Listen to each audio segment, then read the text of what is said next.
Commercial gas cylinder ధరలు మరొకసారి ఆకాశాన్ని అంటున్నాయి. ఇప్పటి వరకు మనం చూస్తూ ఉంటే గత నెలలోనే ఒక 155 రూపాయల వరకు పెంచారు. సో ఇప్పుడు మరొకసారి దాన్ని మరింతగా పెంచారనమాట.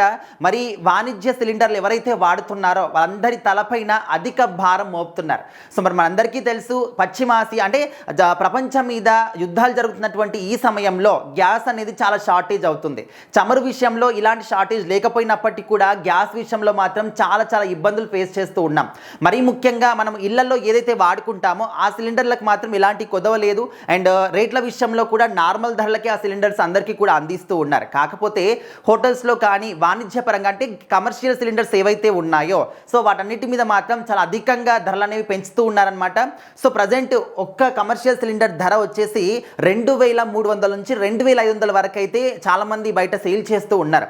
సో నార్మల్గా కేంద్ర ప్రభుత్వం పెంచినటువంటి ఈ ధరల ప్రకారం చూసుకుంటే ఒక్క కమర్షియల్ సిలిండర్ ధర 2300 ప్లస్ అనే విధంగా కనిపిస్తుంది. కానీ ఇంకా మనందరికీ తెలుసు కదా, కొంతమంది మధ్యలో ఉండే వాళ్ళు దాన్ని ఇంకా మరి 100 రూపాయలు కానీ 200 పెంచి మరి అమ్ముకుంటూ ఉంటారు.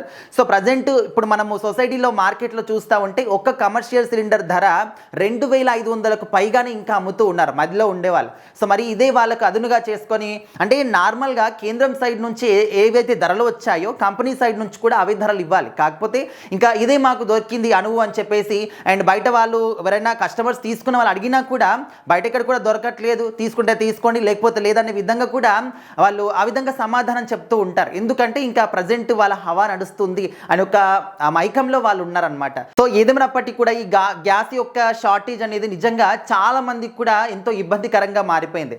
అండ్ ప్రభుత్వం సైడ్ నుంచి ఇక్కడ ఇళ్లలో వాడుకునేటటువంటి సిలిండర్స్ కూడా ఎలాంటి కొదవలేదు అని చెప్తున్నప్పటికీ కూడా చాలా గ్రామాల్లో ఎక్కడ కూడా సిలిండర్స్ అందుబాటులో లేవు, బుక్ చేసుకున్నా బుక్ కావట్లేదు. సో వాళ్ళైతే నార్మల్ చాలా మంది కూడా కట్టెల పొయ్యి పైనే వంటలు చేసుకుంటూ ఉన్నారు. సిటీ ఏరియాస్లో అంటే వాళ్ళు అద్దెల్లో ఉంటారు, సో పీజీల్లో హాస్టల్స్లో ఉంటారు కాబట్టి వాళ్ళే కట్టెల పొయ్యి పెట్టుకొని వండుకోవాలంటే ఎవరికి కూడా సాధ్యపడదు, ఓనర్స్ కూడా ఒప్పుకోరు. సో మరి వాళ్ళు ఖచ్చితంగా గ్యాస్ మీద ఆధారపడి ఉండాలి, లేకపోతే వాళ్ళు ఇండక్షన్ స్టవ్స్ తెచ్చుకొని కరెంట్కి సంబంధించినటువంటి ఆ ఒక స్టవ్స్ తెచ్చుకొని వాటిని వాడుకుంటూ ఉన్నారనమాట. కాకపోతే గ్రామాల్లో ఉండేటువంటి వాళ్ళు చాలా మంది కూడా కట్టెల పొయ్యిని ప్రిఫర్ చేస్తూ ఉన్నారు. సో మరి వాళ్ళకు అంటే ఇప్పుడు నార్మల్గా కొన్ని రూల్స్ కూడా మనకు వచ్చాయి, కొత్త రూల్స్ అన్నీ కూడా. ఒక గ్యాస్ సిలిండర్ తీసుకున్న తర్వాత అది డెలివరీ అయిన తర్వాత మ్యాక్సిమం 30 నుంచి 35 రోజుల తర్వాతనే ఇంకో గ్యాస్ సిలిండర్ బుక్ చేసుకునేటటువంటి ఒక రూల్ కూడా వచ్చింది. సో మరి ఆ రూల్ ప్రకారం చూసుకుంటా ఉంటే చాలా మంది కూడా వాళ్ళకి అవసరం ఉన్నా కూడా బుక్ చేసుకోవాలని వాళ్ళు బుక్ చేసుకున్నా కూడా సిలిండర్ మాత్రం బుక్ అవ్వట్లేదు అనమాట. సో ఈ విధంగా సాధారణ ప్రజల దగ్గర నుంచి ఎవరైతే కమర్షియల్గా ఉంటారో అంటే హోటల్స్లో కానీ లేకపోతే పెద్ద రెస్టారెంట్స్లో కానీ వీళ్ళందరూ కూడా చాలా ఇబ్బందులు ఫేస్ చేస్తూ ఉన్నారనమాట.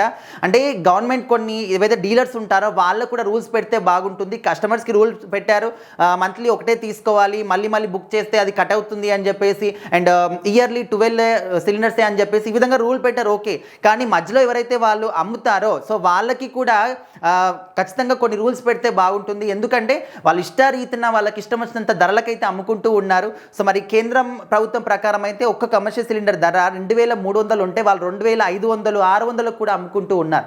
సో వాళ్ళ డీలర్స్కి కూడా కొన్ని రూల్స్ అండ్ రెగ్యులేషన్స్ పెడితే బాగుంటుందని చెప్పేసి కస్టమర్స్ వాపోతూ ఉన్నారనమాట. సో మరి ఈ ధరలు పెరుగుతుంటే నిజంగా సామాన్యుల గుండెల్లో మాత్రం రైళ్లు పరిగెత్తూ ఉన్నాయి, ఒక రాయి పడినట్టు అవుతుంది అనమాట. వాళ్ళ తలపైన ఒక పెద్ద భారం వస్తున్నట్టు. సో ఓన్లీ గ్యాస్ ధరలనే కాదు, మనము నిత్యావసరాల సరుకుల ధరలు కూడా చాలా హైగా పెరుగుతూ ఉన్నాయన్నమాట. సో మరి మున్ముందు అసలు సామాన్య ప్రజలు బతికేటటువంటి ఒక అవకాశం ఉంటుందా లేదా అని చాలామంది కూడా డౌట్ అన్నమాట. సో మరి ఇలాంటి పరిస్థితులు చూస్తున్నప్పుడు మీరు ఏ విధంగా ఫీల్ అవుతున్నారు, ప్రజెంట్ మీరు ఎలాంటి సమస్యలు ఎదుర్కొంటున్నారు అనేది ఖచ్చితంగా కామెంట్ చేయండి.